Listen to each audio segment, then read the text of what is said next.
Hello everyone, welcome back to my YouTube channel. তোমরা সবাই কেমন আছো? আমি ভীষণ ভালো আছি। আর আজকে হচ্ছে আমার বাড়িতে লোকনাথ পুজো।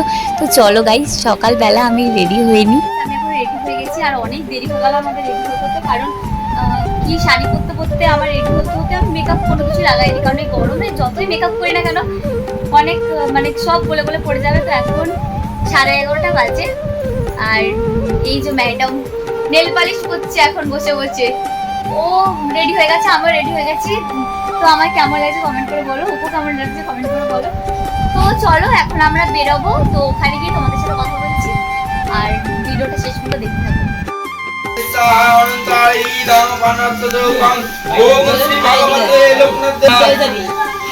দেখবি একটা ময়ূর চলে এসেছি বাড়িতে, সব পুজো হচ্ছিল, আমার ননিকেও পুজোর ওখানে বসিয়েছিল, অনেকক্ষণ আগে চলে এসেছে। আর আমিও ওকে বলছি, আমরা তো ভিডিও অন করে এসেছিলাম না, মানে ব্লগ করছিলাম, কিন্তু এখানে এসে ভুলে গেছি।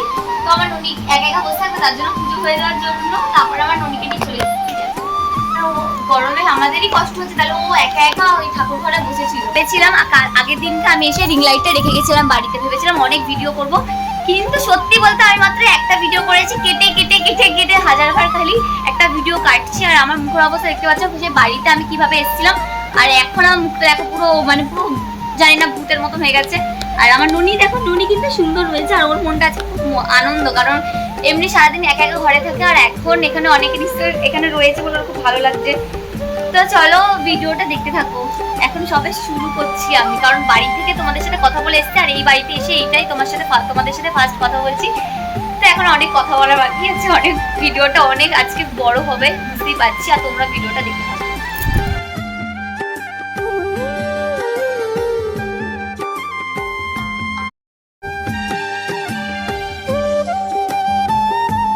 শাড়ি চেঞ্জ করে দিতে হলো, কারণ যখন সর্বত সবাইকে দিতে যাচ্ছে না, তখন এই থালাটা এমন ছিল, যাই হোক কোনো একটা শাড়ির মধ্যে পড়ে গেছিল। এবার তারপরে হচ্ছে আমি আবার দিদিভাইদের নাইটি করে নিলাম। দিদিভাইকে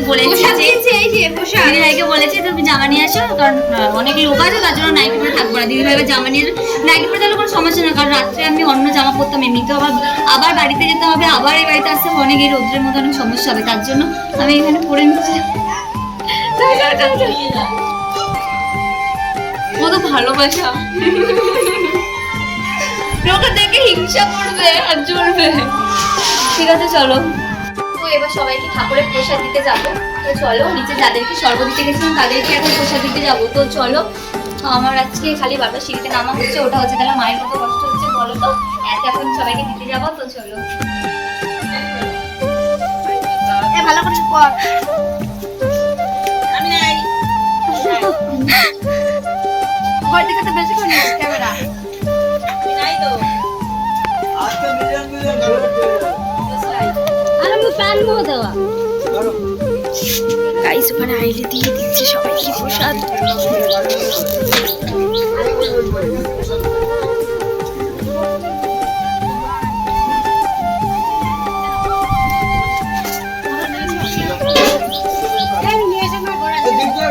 দাঁড়াও তো, ওই তুমি সময়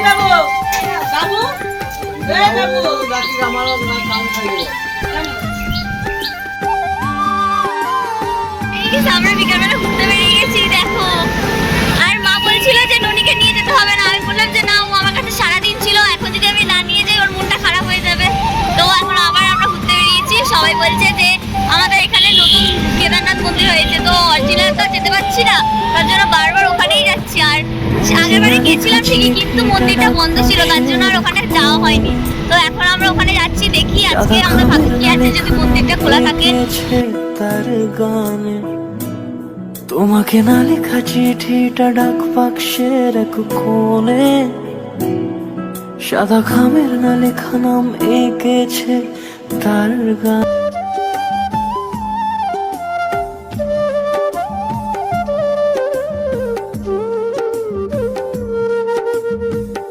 আর আজকেরও হচ্ছে কেদারনাথ মন্দিরটা বন্ধ। আমি জানি না, আমি দুবার আসলাম, দুবারই কেন বন্ধ। হয়তো মহাদেব বলছে তোরা অরিজিনাল কেদারনাথে যা, ওখানে আমি সবসময় খোলা বসে রয়েছি, তোরা নকলে কেন বারবার আসছিস। আর ভগবান আমার পরীক্ষা নিচ্ছে যে কেদারনাথে আমি কতবার আসতে পারি, মানে এই মন্দিরটা আমি কতবার আসতে পারি, আমার ধৈর্যের পরীক্ষা নিচ্ছে। সবাই তো নেগেটিভটাই আগে ভাবে তাই না, পজিটিভটা কতজন ভাবে। দেখো এরকম ভাবে ভাবলেও কিন্তু কথাটা কত সুন্দর মনে হয় তাই না। যাই হোক, এটা হচ্ছে একটা শ্মশান যেখানে আমি ফার্স্ট টাইমে আসলাম। গাইস আমরা যে গেলাম কেদারনাথ মন্দির, ওটাও বন্ধ ছিল। আর মহাদেব আমাদের বলছে যে তোরা নকলে কেন আসিস, যা অরিজিনাল তোদের জন্য খোলা আছে, যা তোরা অরিজিনালে যা, ওখানে গিয়ে দেখে আয় মন্দির, ওখানে সবসময় খোলা আছে। তো যাই হোক, মহাদেব যেদিন ডাকবেন সেদিন গিয়ে যেতে হবে আমাদের। তো এখন আমরা যাচ্ছি বাজরংবলীর মন্দিরে, তো চলো ওখানে গিয়ে দেখা হচ্ছে। আর রাস্তা অনেক, মানে রাস্তা ভুলে গেছিলাম আমরা, কোন রাস্তায় কোথায় না কোথায় চলে গেছিলাম, মানে আমি তো নিজেই বুঝতে পারিনি কোথায় চলে গেছিলাম। এখন চলো ওখানে চলে এসেছি, ওখানে এসে তোমাদের সাথে কথা বলছি। মন্দিরে চলে এসেছি আর ওকে দিয়েছি, ননিকে দিয়ে দিয়েছি ওর কাছে। ওই যে ওরা সব দাঁড়িয়ে রয়েছে। আমরা হারিয়ে গেছিলাম, আমরা রাস্তায় ভুলে গেছিলাম, মানে এমন অবস্থা হয়েছিল। তারপরে কি ও আজকে ভীষণ আনন্দ, সারাদিন খালি ঘরে থাকে, তার জন্য আজকে খুব আনন্দ। দেখো ওর মুখটা। আসো আসো আসো।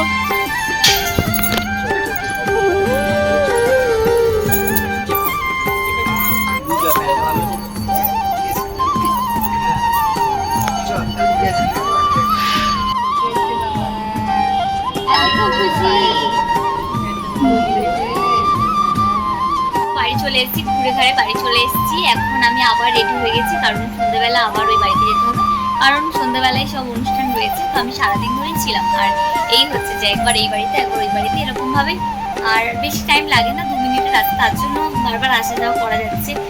তো সারাদিন পর আমি একটু ভালোভাবে বসলাম। তো আমার নিজের বাড়ি মানে শান্তি আলাদা। যাই হোক, তো এখন ওই বাড়িতে আবার যেতে হবে। তো একদিনের জন্য মাকে দেখতে না পেয়ে মনটা যেন এতটাই খারাপ হয়ে গেছিল, কি বলবো। আর কেমন কেমন ঘুরেছি তোমরা সবকিছু দেখলেই তো। চলো, আর মানে আজকে ব্লগটা অনেক বড় হয়ে যাবে আমি জানি। তো চলো গাইস, ভিডিওটা দেখে নাও।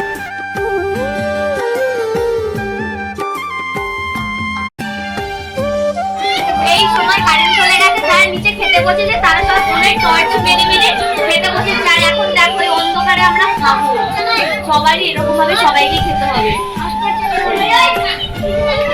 আমার চুল পুরো পাগলিদের মতো হয়ে গেছে, কারণ আমি ঘুমিয়ে পড়েছিলাম। আমি বুঝিনি আমি কখন ঘুমিয়ে পড়েছি। দেখুন আমি কত সন্দেহ তাদের ফোন চেক করছে, আর আমি কখন ঘুমিয়ে পড়েছি আমি নিজেই জানি না।